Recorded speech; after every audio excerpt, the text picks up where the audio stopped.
Hello, everyone. My name is Norgoz, and it's with August right around the corner. It's time once again to do the schedule review. So, we're going to do a review of all the units, a brief review, and highlighting some of the unique aspects of some of these units and vision cards in the upcoming month of August. Now, this is based on the JP side of the release schedule, and this is a chart that is a resource sheet that's managed by Haddison. If you want to take a look at it directly yourself, I'll put a link in the description below.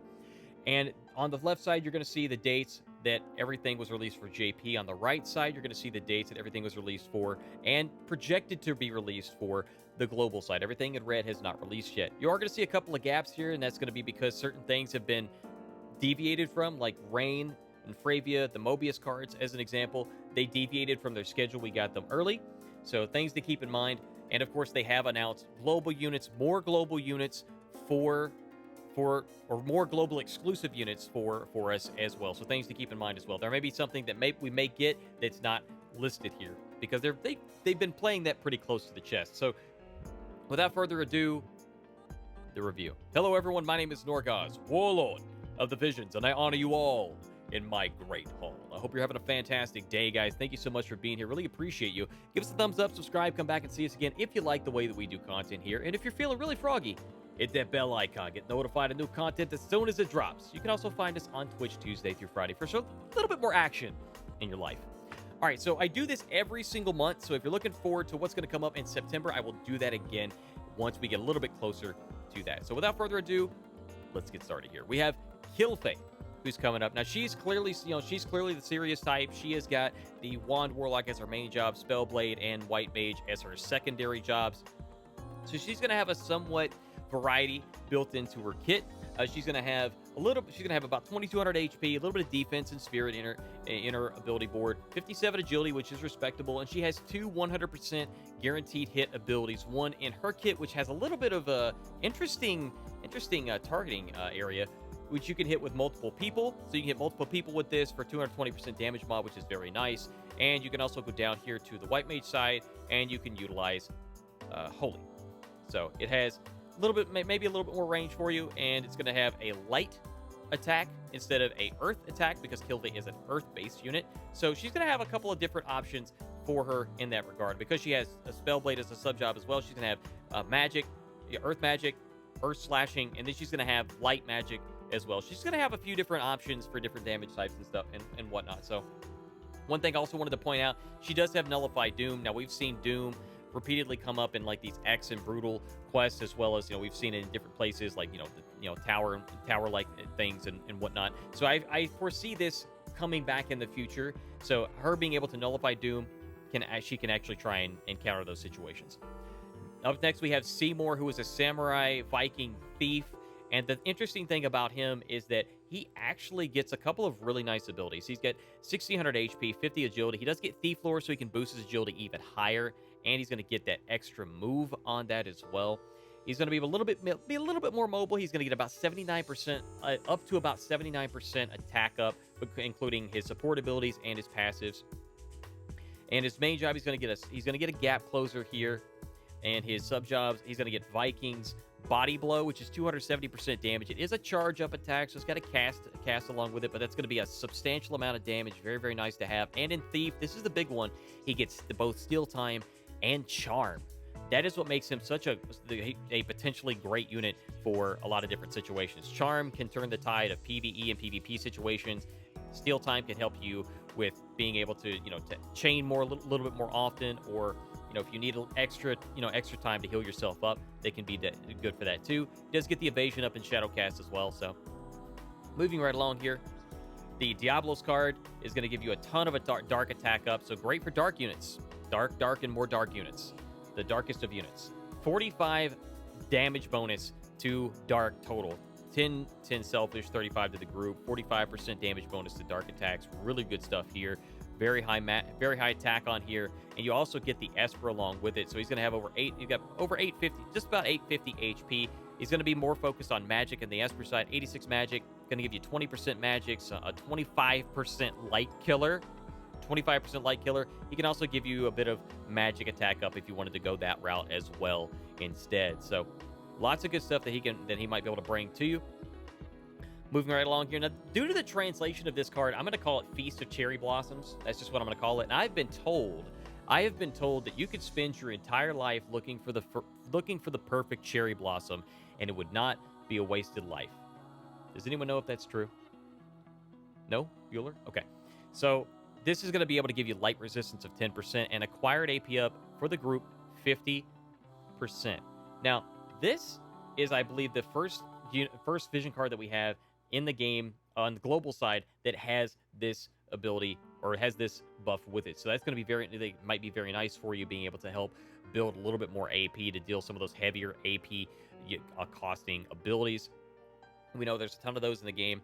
You've got 156 magic and 156 attack, 104 magic. So it's going to be really good I think it's going to be good for hybrid attackers like Ramza, maybe a Whisper, or something like that. So just a couple that come to mind offhand.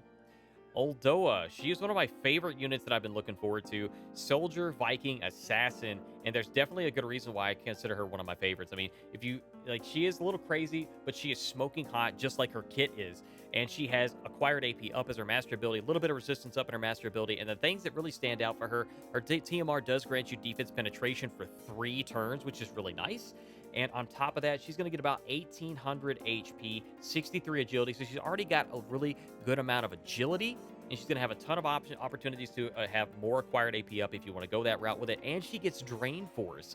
Drain Force is a 37% damage based on... let me rephrase.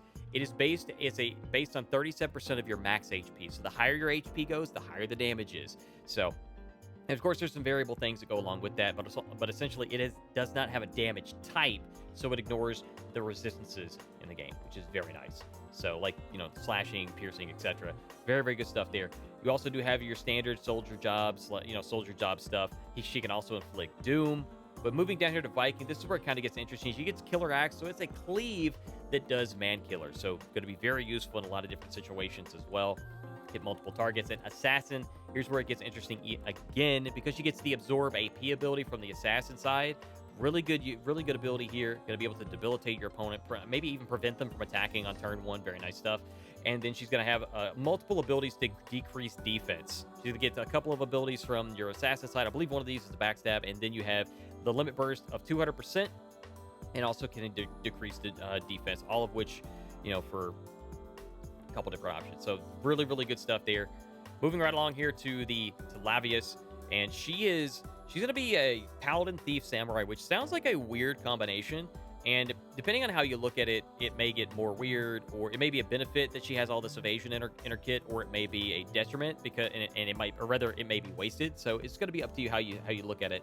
So her master ability decreases AP consumption. Going to be able to maybe do a little bit more, abilities. Evasion does get a decent amount of evasion rate up and evasion rate up options in buffs and support job abilities and all that good stuff. So again, because she's a plate user, usually that's going to decrease your agility or your evasion or both. So that's why I say you may see it as a waste, or you may see it as a bonus. She doesn't have a ton of luck. I think it's like 180. So without anything equipped. 200. She does get the death save, which is very nice. She gets it on her main job, so that's really good to have. She does get the basic Paladin stuff. Thief, she does get chance to charm, which is interesting as a tank unit, and an MR unit, she's getting both steal time and charm. Again, that's something that is going to be really useful for a lot of different scenarios. So even if you pull her and you don't use her for anything else, having a charmer available, very nice to have.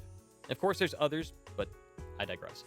Samurai, she's going to be able to get some, again, more evasion up, and some damaging abilities. But whether or not I don't know if I could actually see her being a dodge tank or not, but she does get a decent amount of evasion in her kit. So maybe some of you guys might play around with that idea and see what you want to do with it. So Red Chocobo, this is where we see the Final Fantasy Tactics Return event. These are all limited units and vision cards, so keep this in mind when you're looking at these. So this is going to be time limited for 127 magic, 20% magic bonus. It's a selfish buff, so that'll stack with Ramuh or anything else that has magic up on it in the party side. Gives you a light attack up of 20. That's going to be really good for like a Ramza, any other light attack unit that you have that is going to be good, that is going to be focused on magic. So very, very good stuff there.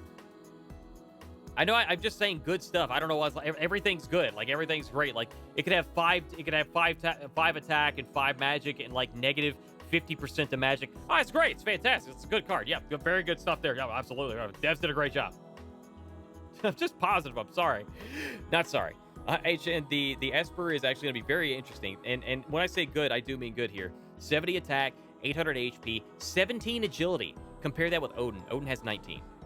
17 agility. Very good. He's going to be able to get you 15% dark attack, 10 slashing, 50% attack up with no compromises. No compromises. And if you're OCD,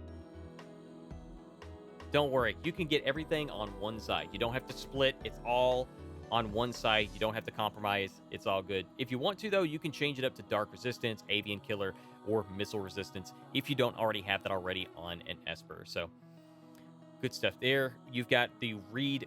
And remember, the Espers you can level up at your leisure. That's but the shards for like cards and units, that's what you have to be concerned about. So once you pull the red Chocobo card, you've got him. Just level him up as you want. Good stuff. That's good stuff. Good stuff. The Reed whistle car. It's a car, guys. It's a car. Vroom vroom. It's gonna vroom right into the finish line, and I don't know. Okay, that's just moving on. We'll just pretend I didn't say that. So this is almost like having kind of like a Blade Soul buff, because while instead of increasing, it decreases your evasion. It has 20%. Again, instead of Blade Soul, it decreases your evasion. I wanted to make sure I said it again in case anybody didn't hear me clearly. I apologize. It's 20% attack up, and it does have 154 attack up on the card itself. So good amount of attack up, 331 HP up on it, and it gets 35 accuracy on the bottom side. Or rather, 25 accuracy on the bottom side. Now, that time I messed up. So 25 accuracy on there. Everybody can utilize accuracy, so that's going to be really good for that. And I really like this. I want to have this card. I would like to max it. I don't think I'm going to, though. I don't think I'm going to go for it because I want Agrias. Now, I did a comparison, and it was an unbiased comparison between Agrias and Warrior of Light and Engelbert, and all three are good at what they do in various situations. Agrias, I think, is a little bit more versatile than the other two, but ultimately, as far as a tank goes, all three have their places, and all three have, slightly different roles, although there's some of their things may overlap and be similar. She is a Holy Knight, and she's just one Ice Cube away from being the Ice Queen, but I love her. She's got such a great aesthetic. She's been one of my favorites in Final Fantasy Tactics. I really, really, really want Agrias. She's basically a Orlando, but slightly, I don't want to say a watered down, because she's not cool. She's frozen. You know what I'm saying?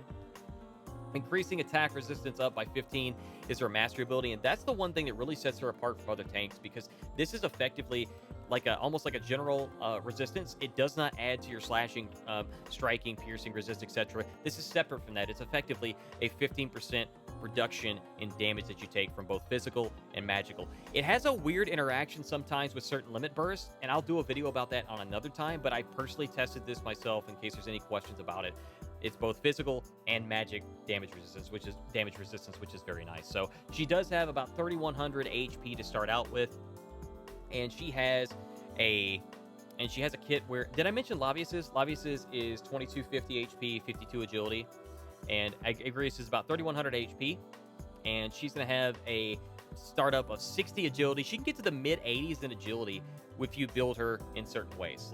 It's very, very good, which is very good for a tanky-based unit. And that's not even including any other vision cards or external buffs outside of what she personally equips in terms of like vision cards and espers and so on and so forth. She can get in the mid-80s, which is very nice for agility.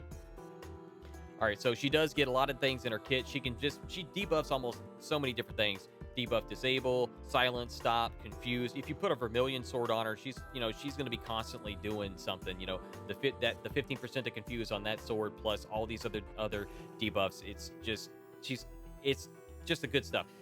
And she gets the full break. A full break. Attack down, magic down, defense down, spirit down. Oh, goodness gracious, please walk right up to that boss and smack him with that. I love it. I absolutely love it. Now, she doesn't get hate in her main kit. She gets it in the Paladin sub-job. She does not get it. She does not, like a lot of the other units that I've talked about here, she actually does not get a death save here. Delita does. We'll talk about him in a moment. But she does not get the death save. She does get a lot of other things in her kit to actually be really tanky, but she does not get the death save. And then she gets the Cleric sub-job. So she's got a couple of different options for various attack types and whatnot. Here in her kit, so she can buff a couple things, she can cure a little bit, help with preventing some of these ailments, But again, in her limit burst, she does get a very high chance to confuse, and it's all in a line. The range is very good. When everything lines up, you know, it's just so sweet.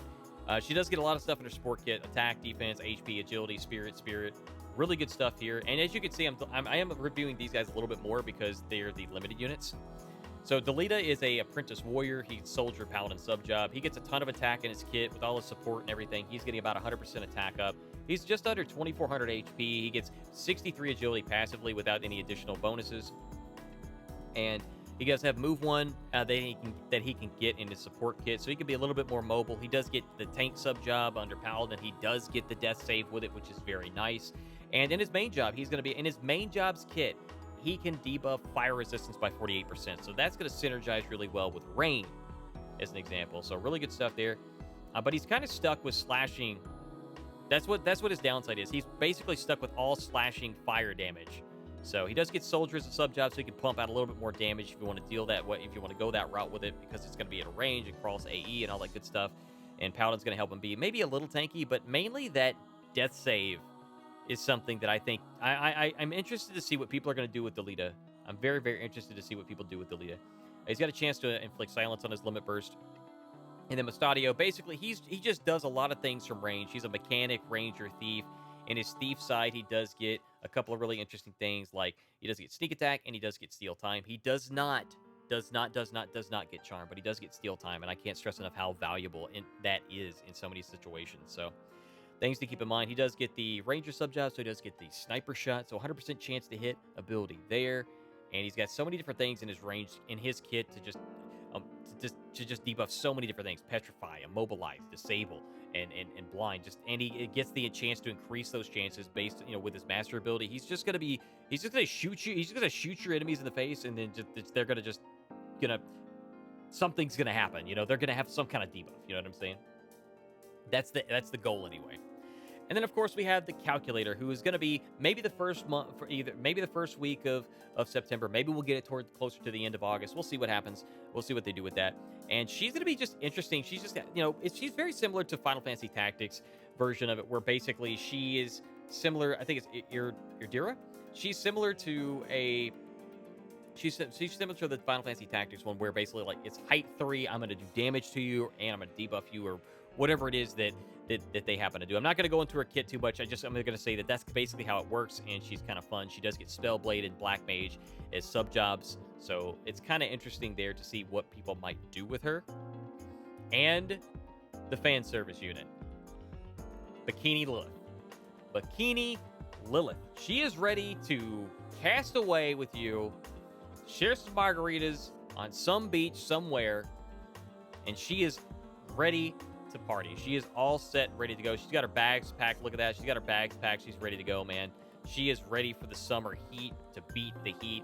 She's got Ranger, Dual Gunner, Paladin. It's a very interesting kit, very interesting lineup. She's got agility up in her master ability. She gets a lot of different things for agility up, defense penetration. She gets the reflex counter, which is really good. She's going to have a lot of different ranged attacks here, a lot of different debuffs and whatnot. She's going to get the sniper shot from Ranger sub-job if you sub-job that for her. Otherwise, you can go dual gunner sub, get horizontal shot, get quad shot as well. She does get the quad shot, which is nice. So she can chain with other earth units. And because she's earth element, she may be able to be a good counter to like a Frederica or an Orlando. So we've also got slashing in her kit, so that can make her a little bit versatile because she does have Paladin sub-job. And she can maybe tank. We'll see how people do with it, because she does get that death save. Her limit burst is going to decrease missile resistance and a chance to inflict mobilize. It's going to cost you a lot of AP, but it's got a good range to it, and it might help you out if you're trying to chain with other missile users. So lots of good things to consider there. Lots of stuff. I know I threw a lot of things at you guys in this roughly 20-minute period at this time. So if you guys like the way that we do this every single month. So once we get closer to September, I will review what the schedule is going to be at that point. And let me know in the comments below what units, what events, what vision cards are you going to save for, which ones you absolutely have to have. And thank you guys again. My name is Norgoz. Thumbs up, like, subscribe, come back and see us again. I'll see you in the next one. Take care.